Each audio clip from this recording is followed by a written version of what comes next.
आपको देते हैं। हुकूमत ने शुगर मिल मालिकान के सामने घुटने टेक दिए हैं। शुगर एडवाइजरी बोर्ड ने चीनी बरामद पर रजामंदी जाहिर कर दी है।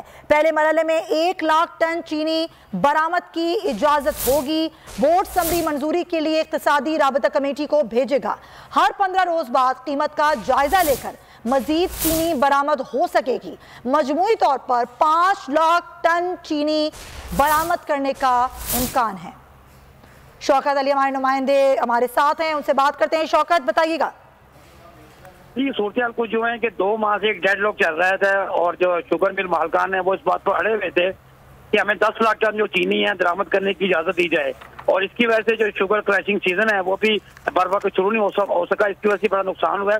तो क्रशिंग सीजन तो शुरू कर दिया गया पंजाब हुकूमत की धमकी के बाद, और शुगर मालकान रस्ते पर आ रहे थे, लेकिन अब वफाकी हुकूमत ने उनका घुटने टेक दिए हैं और ये कहा है कि हम आपकी जो एक्सपोर्ट करने की शर्त है उसको वाइड कर देते हैं, लेकिन हम मरलावार करेंगे। और पहले मरले में ये कहा गया कि जो 1 लाख टन जो चीनी है वो एक्सपोर्ट करने की इजाजत दी जाएगी, और उसके बाद कीमतों का ज्यादा लेकर ये 5 लाख टन चीनी पर गवर्नमेंट मान गई है। लेकिन अभी भी जो शुगर मिल मालकान है उनकी हरदर्मी बरकरार है। वो कहते हैं मैं 10 लाख टन चीनी बरामद करने की इजाजत दी जाए, क्योंकि चीनी वापस मौजूद है। शौकत अली, बहुत शुक्रिया आगाह करने के लिए।